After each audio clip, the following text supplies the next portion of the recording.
Hello guys, welcome back to another blog. अब कैसे हैं आप? आई होप आप अच्छे होंगे। तो आज हम आए हैं नालंदा खंडर, प्रिंस ऑफ नालंदा। तो हम अब जा रहे हैं टिकट काउंटर पे। अब देखते हैं।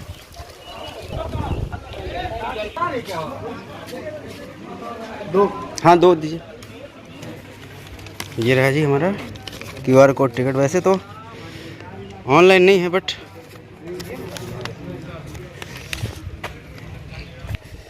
तो फाइनली हमने टिकट ले लिया है। और उसके बाद हम एंटर कर चुके हैं the ruins of Nalanda, Nalanda खंडर।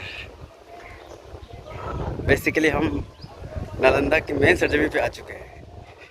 तो चलिए दिखाते हैं कुछ।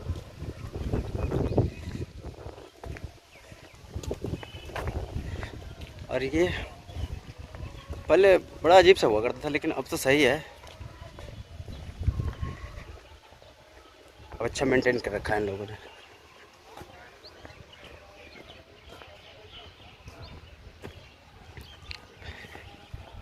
कुछ डिफरेंट ढंग का पेड़ लगा रखा है इन्होंने।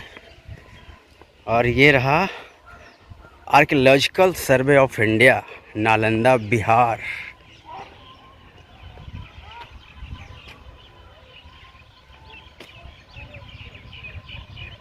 और ये है हमारी अंदर जाने की main entry gate, archaeological survey of India, Nalanda.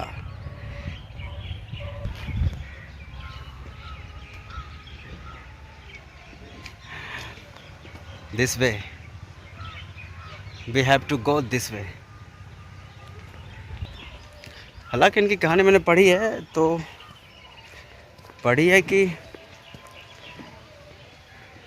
ये कुमार गुप्त प्रथम ने बनवाया था, और शायद 400 से 700 इसकी पूर्व ईसा पूर्व तक इसकी कंस्ट्रक्शन चली थी, जैसा मैंने गूगल में पढ़ा है और कुछ लोगों से सुना है।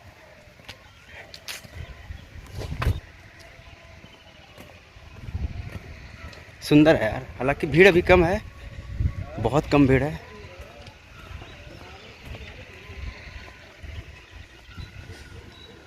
अभी काम चल रहा है कुछ घास कटाई की। ये देखो पीपल का पेड़ है, आप यहाँ पर रेस्ट कर सकते हो अच्छे से। और ये सुंदर सुंदर पेड़ देखो भाई, ग्रीनरी और पेड़ पौधे तो हर जगह सुंदर लगते हैं। ये नारियल का पेड़ रहा, और जो रास्ता जा रही है नालंदा यूनिवर्सिटी अंदर जाने का रास्ता है। हालांकि नालंदा खंडर का मेन गेट नहीं है। इधर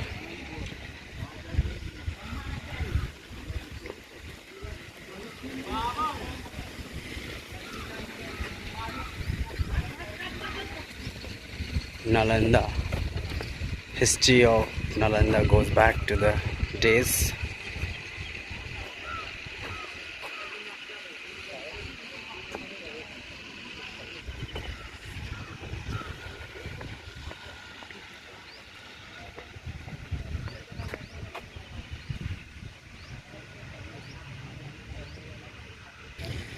हालांकि जो गेट दिख रहा है मेन गेट, ये एक्चुअली मेन गेट नहीं है। अभी मेन गेट का इन्होंने ऐसा कुछ पता नहीं लगा है, लेकिन जब से ये दार्शनिक स्थल बना है तो माना जा रहा है मेन गेट ही है। तो जैसा लोग मान रहे हैं वैसा मैं भी मान रहा हूँ। तो आज मैं नालंदा यूनिवर्सिटी आया हूँ, जो पुरानी वाली है, जो बहुत साल पहले बर्बाद हो चुकी है। हालांकि हमारे होम टाउन से कुछ 17-18 किलोमीटर दूर पे है। और मैं आ चुका हूँ, मेन गेट से पार कर चुका हूँ। अब अंदर जाना है। तो हमने एक गाइड कराया। अंकल जी, क्या नाम है अंकल जी आपका? नाम सरिदानंद शर्मा गाइड है। नालंदा की पावन भूमि में आप सभी का स्वागत है। नालंदा दो शब्दों का मेल है, नालम प्लस दा। पहले सुन लीजिए हिस्ट्री। नालम प्लस दा, नालम संस्कृत शब्द है। नालम का अर्थ होता है कमल।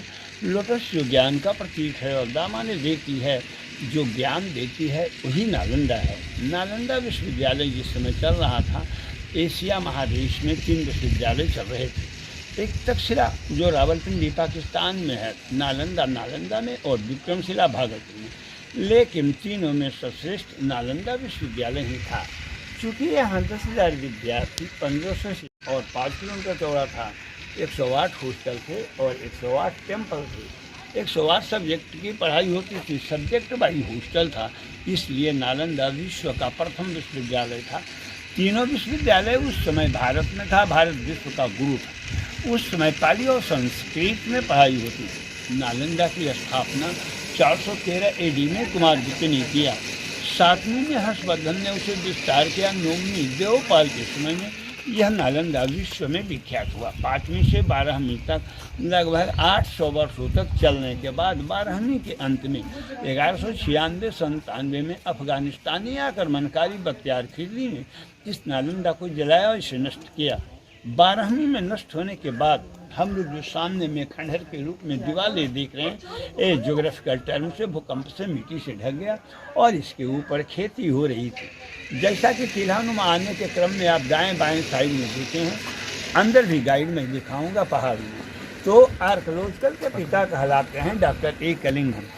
उन्होंने 1861 में ह्वेंसांग की डायरी को चाइना में देखा। ह्वेंसांग चीन यात्री 7वीं शताब्दी हर्षवर्धन के टाइम में आए थे। वो यहाँ के छात्र थे, अध्यापक का भी काम किया।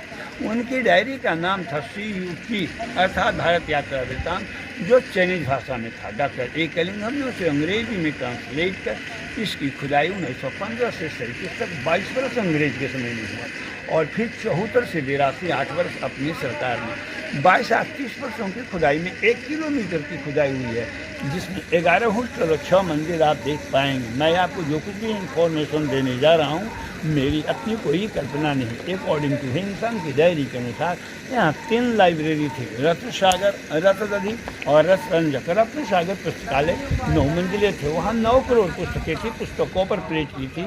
नालंदा को जलाया, नालंदा 6 माह तक जलता रहा। जलने का प्रमाण नालंदा की दीवारों पर है। मैं गाइड आपको उस समय यहाँ प्रवेश के लिए 4 भव्य गेट पर गेटकीपर, द्वार पंडित का दर्जा प्राप्त था। गेटकीपर ही विद्यार्थियों की मौखिक परीक्षा लेती थी। ह्वेंसांग ने लिखा, फर्स्ट बार नहीं सेकंड बार एडमिशन 10% विद्यार्थी सफल होते थे, 90 गेट से लौट जाते थे। 10% जो अंदर आते थे उन्हें बौद्ध धर्म अपनाकर अध्ययन करना होता था। उनका पूरा खर्च विश्वविद्यालय देता था। चूंकि इस विश्वविद्यालय के अगल बगल जो 200 गाँव का रेवेन्यू आता था, सभी राजाओं ने विश्वविद्यालय को डोनेट कर रखा था, घटने पर राजकोष से अनुदान गिरा। सोचिए, जहाँ का गेट कीपर ही अपना स्कॉलर हो। आचार्य का फिर क्या कहना। आचार्य पंडित शीलभद्र थे, 18 भाषाओं के ज्ञाता थे। नागा अर्जुन तांत्रिक भी थे, धर्मपाल, अंतरिक्ष, शांति दीवा, अति दीपंकर आदि विद्वान यहाँ आए। हम लोग ये भग्नावशेष के सामने खड़े हैं जो 1600 वर्ष पुराना है, 30 वर्षों की खुदाई में मिला है। हम लोग 2nd फ्लोर पर खड़े हैं, हर जगह पर ही घूम सकेंगे। जिस समय नालंदा की स्थापना हुई थी, सीमेंट का आविष्कार नहीं हुआ था। चूना सुर्खी बालू गुड़ उड़द के दाल अब बेल के रस से दीवार पर उस समय के ओरिजिनल दीवार के सामने आप खड़े। ये लेयर है 5वीं कुमारगुप्त का और ये है 7वीं हर्षवर्धन का। इसके ऊपर है 9वीं देवपाल का।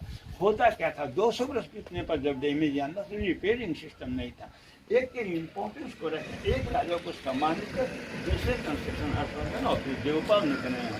सीमेंट आप जहाँ देखेंगे वो आर्कियोलॉजिकल ने रिपेयरिंग किया। चलिए मेरे साथ में अंदर गाइड एक्सप्लेन करें।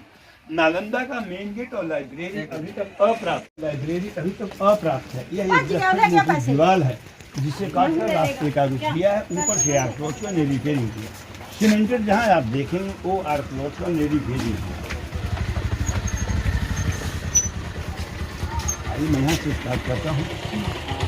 हम लोग ये पूर्वी भाग में खड़े हैं। विद्यार्थियों को रहने और पढ़ने की व्यवस्था है। एक 5वीं शताब्दी के हॉस्टल के 1 कमरे हैं। एक कमरे में एक छात्र रहते थे। छात्र को उस समय मोंग कहा जाता था। मोंग से ही मोनास्ट्री हुआ बिहार, जहाँ बौद्ध भिक्षुक रहते थे। हर कमरा 15 फीट था। 10 फीट को समतल का रोडेन बनाया है। 5 आप इसकी छत पर खड़े हैं। होता क्या था, 200 वर्ष बीतने पर जब डैमेज आना, रिपेयरिंग सिस्टम नहीं था। एक के इम्पोर्टेंस को रखा, उसे कवर करके दूसरा कंस्ट्रक्शन हर्षवर्धन और फिर देवपाल ने बनाया। 5वीं के कमरे का आप दरवाज़ा बंद देख रहे हैं। बगल में बरामदा और आंगन ही क्लासरूम होता था जहाँ विद्यार्थी पढ़ते थे, चूँकि सब्जेक्ट वाइज हॉस्टल था। 7वीं 9वीं हॉस्टल के कमरे यहाँ डैमेज हैं, दूसरे में दिखाएंगे।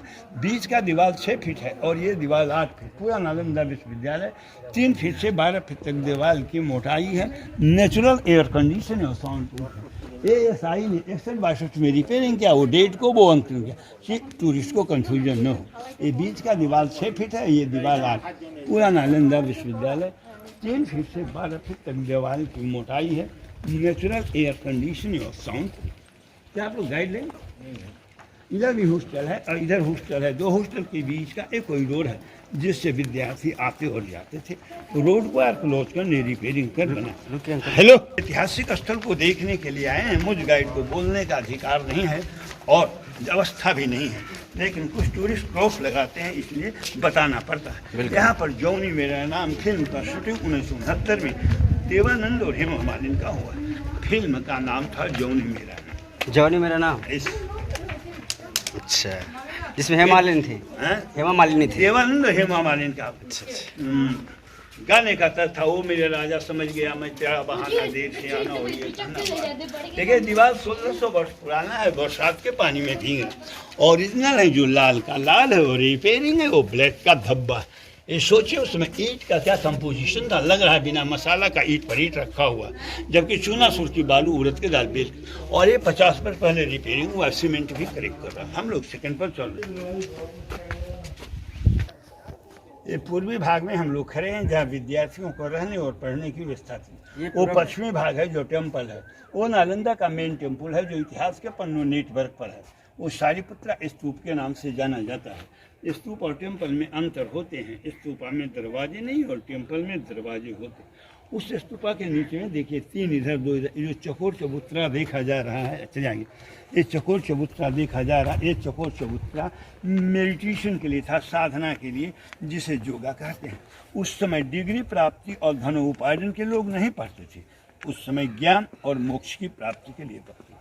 मैंने अभी आपको बताया कि नालंदा 10 किलोमीटर लंबा, अकॉर्डिंग टू हिंगसान की डायरी के अनुसार 10 किलोमीटर लंबा पानी, लेकिन 1 किलोमीटर की जो खुदाई 30 वर्ष में हुआ है उसके नक्शे के सामने आकर हम लोग खड़े हैं। 9 किलोमीटर भी और मिट्टी से दबा। उस सामने देखिए टीला नुमा देख रहे हैं जहाँ पे ये पूर्वी भाग है जहाँ विद्यार्थियों को रहने और पढ़ने की व्यवस्था थी, और ये पश्चिमी भाग है टेम्पल। हम लोग यहाँ से प्रवेश कर गड्ढे में कमरे को देखा। यहाँ ये मेन गेट है। ये यहाँ आकर अभी आप खड़े हैं। ये 2 मेडिटेशन के चबूतरा हैं और 3 मेडिटेशन के एक चबूतरा हैं। देख रहे हैं साइड में, ये साइड में 11 हॉस्टल मिला है। 1 2 3 4 5 6 7 8 9 10 11। गेट पर बुद्ध की मूर्तियाँ सभी का डैमेज है। 2 मूर्तियाँ। ये हॉस्टल है जहाँ विद्यार्थी रहते थे, आंगन में पढ़ते थे। स्टेज गुरु जी। तो सुना है कि 10,000 विद्यार्थी रहते थे, 5,000 प्रोफेसर रहते थे। सुना है? नहीं, मैं तो कह ही रहा हूँ कि 10,000 विद्यार्थी, 1500 शिक्षक थे। उसमें लड़कियाँ नहीं पढ़ती थी। हाँ, तो इतने कम क्यों, मतलब 10 ही क्यों है ये अभी? मतलब सच 1 किलोमीटर का भाग देख रहे हैं अभी। 9 किलोमीटर अच्छा, और मिट्टी से दबा हुआ, ओहो, जिसके ऊपर घनी आबादी बसी हुई है। ये चारों ओर से हॉस्टल के कमरे हैं। ये आंगन है पढ़ाई के लिए। स्टेज था, गुरु जी बैठकर शिक्षा, लड़के आंगन में पढ़ते थे। एक कॉरिडोर था आते हैं। ये सिंबल। इसके बाद 4.5 किलोमीटर उत्तर और दक्षिण अभी भी मिट्टी से दबा है, जिसके ऊपर घनी आबादी। और ये साइड में 6 1 2 3 4 5 6 टेम्पल। चलिए। अच्छा, मुझे बताइए, इस जो कमरा है क्लासरूम था, हुआ करता था, इसमें कितने रूम? आंगन ही क्लासरूम होता था जहाँ विद्यार्थी। नहीं, चलिए, ये तो हो गया क्लासरूम। ये हॉस्टल के कमरे, छात्र करने के लिए। हॉस्टल में 30 या 35 विद्यार्थी रहते थे। कमरे का काउंटिंग आप मैप से भी करेंगे। हाँ हाँ, वो तो मैंने दिखा दिया इसमें। और अभी हम किधर, इस तरफ जाने वाले हैं? हाँ, अभी हम लोग इधर से आकर के यहाँ पर आकर खड़े हैं और हम लोग अभी इस साइड में चलेंगे, राइट साइड में। इस साइड में है ना? ठीक है। हम लोग गेट पर बुद्ध की मूर्ति को डैमेज देखेंगे। लाइब्रेरी इसमें कहाँ है? कुआं देखेंगे, है ना, स्टोर रूम देखेंगे, माइका पत्थर, इन धनुष को देखेंगे, ये स्टेप ऐसे देखेंगे। ये लाइब्रेरी कहाँ है? लाइब्रेरी और मेन गेट अभी तक आर्कियोलॉजिकल को नहीं मिला। कहाँ है? तो जब आर्कोलॉजिस्ट ही नहीं बता रहे। लाइब्रेरी है, लाइब्रेरी तो मिला ही नहीं है। जिसमें 90 लाख पुस्तकें जली थी, वो नहीं मिला। कहाँ पर है? जो तो कह रहे थे इसमें जला है। कह रहे थे? मैंने वीडियोस देखे हैं, गूगल करा है। नहीं सर जी, कहना ये गलत है। अच्छा, ये लाइब्रेरी और मेन गेट अभी तक नहीं मिला है। चलिए। अकॉर्डिंग टू हिंगसान की डायरी के अनुसार यहाँ 3 लाइब्रेरी थे और रत्न सागर पुस्तकालय 9 मंजिले थे। अच्छा। लेकिन कहाँ पर है वो तो आपको जिसको ही नहीं पता लगा। तो मैं गाइड आपको क्या इन्फॉर्मेशन दूँ?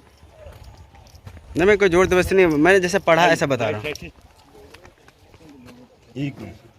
ये 5वीं शताब्दी का आगन है, कुमारगुप्त के टाइम का, जहाँ सामूहिक रूप से विद्यार्थी लोग प्रार्थना के लिए उपस्थित होते थे। 5वीं शताब्दी का सिंबल सर देखिए, सीढ़ी के नीचे में आप धनुष की आकृति को देख रहे हैं। कहाँ पे? वो रेनवे, वो जो सीढ़ियाँ नीचे में धनुष की आकृति देख रहे हैं। हाँ हाँ, वो कुमार गुप्त के टाइम को प्रमाणित करता है। जैसे अशोक का अशोक स्तंभ सिंबल है। अभी के राजा लोग नेम प्लेट लगाते हैं, उसमें में राजनीतिक एक कंक्रीट का लेयर आप देख रहे हैं, ये कंक्रीट का लेयर अच्छा ऊपर नहीं, इसके नहीं, ये कंक्रीट का लेयर अच्छा है। ये हाँ हाँ हाँ एक कंक्रीट का लेयर हर्षवर्धन का है और उसके ऊपर स्टेप सिरहियाँ जो देख रहे हैं वो देवपाल का। वो यहाँ से नीचे से ऊपर जाने की व्यवस्था थी। अच्छा यहाँ से इधर से यहाँ से ऊपर जाने की व्यवस्था थी। आर्कलॉजिकल ने काट के 5वें कुमार गुप्त जो मगध के राजा थे, अच्छा। 7वें हर्षवर्धन, कौनौज थानेश्वर मगध, 9वें बंगाल के राजा देवपाल थे। उसमें बिहार, बंगाल, उड़ीसा तीनों एक ही स्टेट में था। 1905 के बाद बंटवारा हुआ। हम लोग सेकंड पर चल रहे हैं। चलिए हॉस्टल को एक्सप्लेन करेंगे, फिर टेम्पल। हॉस्टल इधर की साइड है ना? हॉस्टल क्या पूछना चाहते हैं? इस स्तूप के बारे में जैसा कि मैंने पढ़ा है, गूगल किया है, तो कहा जा रहा है, उसमें बताया गया कि अशोक सम्राट जो मगध के राजा थे। अशोक नहीं, एक मिनट, वो जो है बीसी में बना है और ये एडी में बना है। मैं एक मिनट बता रहा हूँ। वो माने कि सारिपुत्रा स्तूप के नाम से जाना जाता। 3 BC में अशोक ने जब बौद्ध धर्म को माना, उसने सारिपुत्रा के राख को रख करके और उसके ऊपर स्तूप बनाया, बुद्ध की मूर्ति को रखा, अपने पुत्र महेंद्र, पुत्री संघमित्रा को विदेशों में बौद्ध धर्म। मैं वहाँ पर चलूँगा तो डिटेल्स एक्सप्लेन करूँगा। बिल्कुल बिल्कुल। हर हॉस्टल के गेट पर दोनों साइड में भगवान बुद्ध की मूर्ति थी, खुदाई में थे। बुद्ध को अभिवादन करें शिक्षक और छात्र अंदर की ओर आते और जाते थे। बुद्धम शरणं गच्छामि, धम्मम शरणं गच्छामि, संघम शरणं। यहाँ गेट पर देखिए कितना मोटा चौखट लगा हुआ त्योहार था, देख रहे? ये जो गड्ढा है, काला काला जो देखते हैं उसमें जलने का प्रमाण है। वो ईंट है, मोम की तरह पिघल गई, क्योंकि इतना हाई टेम्परेचर था कि ईंट जो है वो जामा हो गया। उसका फोटो लेना चाहते हैं आप ले सकते हैं। वो जलने का प्रमाण, ये जो ईंट है, जलने का प्रमाण है कि जब पुस्तकालय में बुक जली थी तब। सब जलने का प्रमाण है। अच्छा, कितने दिनों तक जली थी ये? कितने दिनों तक जली थी ये? ये नालंदा 6 माह तक जलता रहा। इतिहास के पन्ने इसके साक्षी हैं। अच्छा, एक हॉस्टल में प्रवेश कर रहे हैं जिसका ये दरवाजा है। आइए आगे पूरा हम लोग हॉस्टल में चलें।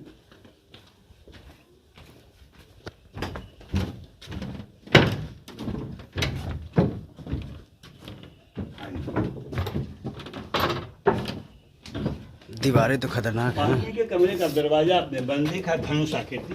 यहाँ आर्कियोलॉजिस्टों ने बरसात के पानी को निकालने के लिए ड्रेन बनाया। ये सब में लकड़ी के बल्ले से सपोर्ट के लिए दिया। ऊपर देखिए दरवाजा है, नोमी का देवपाल की समय। अच्छा, हम लोग सेकंड पर चल रहे हैं। आए, ईंटें डिफरेंट है ना? हाँ, पहले ऊपर जाने के लिए सीढ़ी था, सीढ़ी अब बंद है। हम लोग ने सही चाह, उस समय वास्तु विज्ञान के अनुसार ही नालंदा की बनावट है। दक्षिण और पश्चिम के कोने पर मतलब की सीढ़ी है। आप कुआं भी उत्तर और पश्चिम के कुआं पर आगे की ओर देख सकें। ये गलियारा का नाम क्या है, कुछ ऐसा है? ये हर्षवर्धन के टाइम का कमरा है। आइए आगे मैं एक्सप्लेन करूँ। एक कमरे में ले चलता हूँ आपको। ये एसआई ने 60 में रिपेयरिंग किया, वो डेट को वो अंकित किया। ये डेट ये एसआई ने 1960 में रिपेयरिंग किया, ये डेट को वो अंकित किया। ये डेट है ना? टाइम टू टाइम इसका रिपेयरिंग होता है मुन्ना। एएसआई ने 2015 में रिपेयरिंग किया। अच्छा, जितने भी रिपेयरिंग है उनका ये दिया हुआ है। अच्छा, ये सब कमरा हर्षवर्धन के ज़माने का है सब, है ना? 5वें के कमरे का दरवाजा आपने बंद देखा, वहाँ धनुष आकृति है। इसके नीचे 5वें के कमरे हैं कुमार गुप्त का। 2 मिनट के बाद अभी इसको प्रूफ कर दे रहा हूँ। और इसके नीचे है कुमार गुप्त का। ये है हर्षवर्धन के टाइम का, जो कनौज थानेश्वर मगध का। ऊपर देखिए दरवाजा है, नोमी देवपाल। आइए, गेट पर ये चौखट केवाड़ था। ये विद्यार्थियों को सामान और मसाल जलाने के लिए। ये कमरे थे 7वें के। ये हर्षवर्धन के टाइम का कमरा है। एक कमरे में एक छात्र रहते थे और आनबारी थी पुस्तक रखने के लिए। कमरे के दीवार इस प्रकार बने थे, टेम्परेचर को कंट्रोल करता था, गर्मी में ठंडा और ठंडा में गर्म, चूंकि 3 फीट से 12 फीट तक मोटाई। आप यहाँ छत को सर डैम में देख रहे, चलिए स्टोर रूम का छत मिला है, वो देख रहे उसी प्रकार का छत रहा होगा। मुन्ना पैर को कसकर मारिए, एहसास होगा कि नीचे कमरा है। हाँ। पैर को कसकर मारिए, उस पर हो रहा है। हाँ। वाइब्रेशन हो रहा है, कंपन हो रहा है। होता क्या था, 200 वर्ष बीतने पर जब डैम है तो उसको कवर करके दूसरा कंस्ट्रक्शन लोग स्टार्ट करते थे। हर जगह अगर काट देगा तो नालंदा बर्बाद हो जाएगा, इसलिए यहाँ काटा नहीं। सही बात है मुन्ना। हर कमरा 10 बाई 10 था। एक में एक छात्र रहते थे। बगल में बरामदा, बगल में चारों ओर से 6 फीट मोटी दीवार है। इधर का आवाज इधर नहीं, उधर। चलिए हम लोग आ गए क्लासरूम में। ये दीवार देखिए, इधर से टेढ़ा मेढ़ा है मुन्ना, है ना। ये छात्रावास था जहाँ विद्यार्थी रहते थे। और ये बरामदा था, है ना, और ये 6 फीट मोटी दीवार, उधर से सीधा है, इधर से टेढ़ी है, इधर का आवाज़ उधर है और उधर का आवाज़ इको होता है इसकी। उसमें मुन्ना दीवार भी प्लास्टर चूने सुर्खी से होता था, ये प्लास्टर आपका मिला, एक प्लास्टर मिला। ये अभी के ज़माने के पुराने ज़माने जी हाँ, नहीं उसी समय का। का ये। हाँ, दीवार भी प्लास्टर होता था, ये प्रूफ के रूप में बता रहा। तो ये कुछ और है, चूना या प्लास्टर है ये? चूना सुर्खी बालू उड़द के दाल, वो भी देखिए वहाँ पर भी है प्लास्टर। इस महाविद्यालय में विद्वानों की कमी नहीं थी। उसमें से एक श्री राहुल भद्र जी थे, जिन्होंने मरते हुए खिलजी को बचाया। और खिलजी जैसे ही ठीक हुआ तो उसने सोचा कि हमारे पास ऐसे विद्वान हैं तो हम उनसे ठीक क्यों नहीं हुए। और इसी ईगो में उसने इस यूनिवर्सिटी को जलाकर खाक कर दिया। कुछ दुष्ट हिंदू अभी भी उसकी मज़ार पे मन्नत मांगने जाते हैं। ऐसे लोगों को क्या ही कहा जाए।